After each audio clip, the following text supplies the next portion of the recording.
Assalamu alaikum, naitwa Saidi, karibu kwenye channel yetu. Leo tutajifunza matumizi ya required na placeholder kwenye HTML form. Kumbuka kwenye video iliyopita tujifunza jinsi ya kutumia label pamoja na fauna ID kuunganisha label na input. Leo tutaenda kuboresha fomu yetu kwa kuongeza vitu viwili muhimu sana. Kitu cha mwanzo ni placeholder. Ni nini placeholder? Placeholder ni maandishi yanayoonekana ndani ya input field kabla mtumiaji hajaandika kitu chochote. Maandishi haya yanamsaidia mtumiaji wa form kujua au kuelewa ni kitu gani anatakiwa ajaze. Okay? Kabla ya kwenda kuandika au kutengeneza placeholder, kwanza turudi katika fomu yetu ambayo tuliitengeneza katika somo lililopita, tuone vipi ambavyo inaonekana. Tunakuja katika sehemu hapa. Okay? Fomu yetu ipo katika muonekano huu.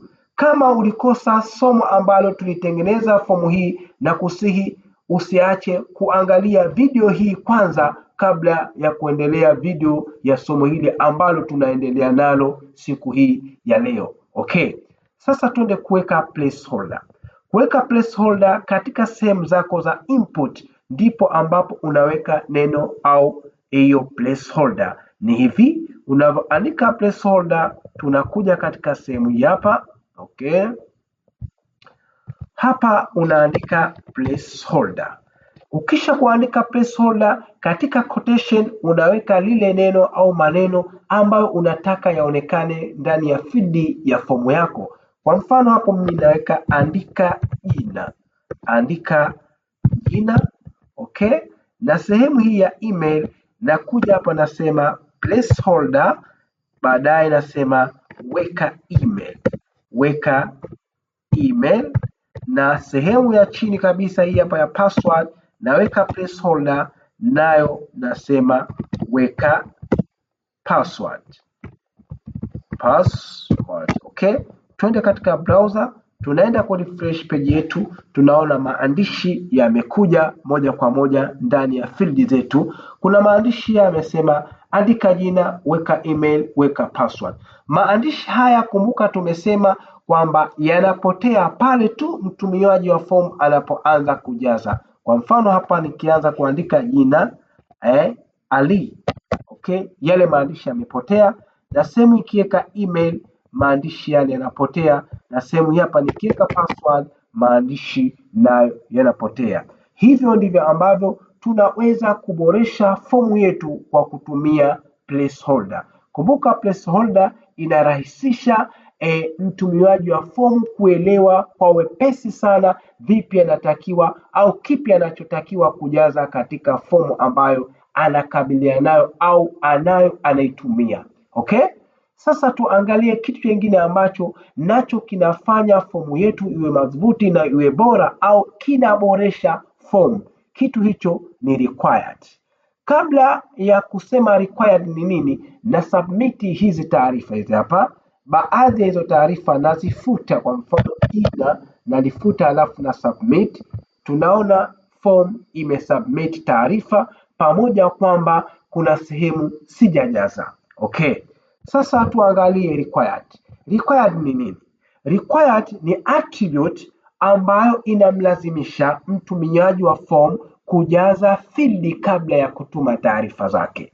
Okay? Ikitokea katika form mtumiaji wa form atajaza sehemu nyingine, awache, fomu haitokubali kutuma taarifa kama hivi tutakavyoona. Okay.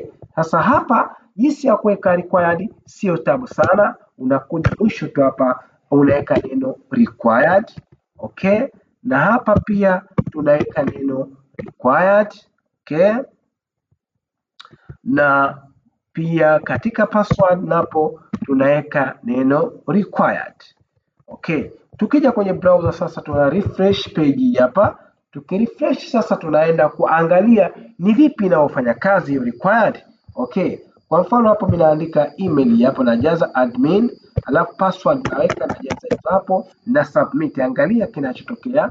Anakuambia vipi, please fill out this field. Maana yake required imelazimisha lazima pale jina liandikwe. Kwa hiyo ukiandika jina Ali, ukisubmit sasa hapa taarifa zitakwenda. Okay, tunafahamiana? Okay, turudi tena. Kwa mfano hapa tufute email, halafu tu submit. Ukisubmit taarifa na kwamba please fill out this field. Okay, tukifill au tukijaza hii sehemu, tunakuja katika sehemu ya password, hatujazi password. Tukisubmit anasema vipi? Please fill out this field. Hivi ndivyo ambavyo tunaweza kuboresha fomu yetu kwa kuifanya madhubuti na bora zaidi kwa kutumia vitu hivi viwili ambavyo ni placeholder na required. Kama umejifunza au umeelewa, tafadhali na kusihi usiache kulike, kushare, kusubscribe pamoja na kucomment. Asante sana, tukutane katika video au somo linalokuja ambapo tutazungumzia masuala ya checkbox na radio button. Asante sana, bye.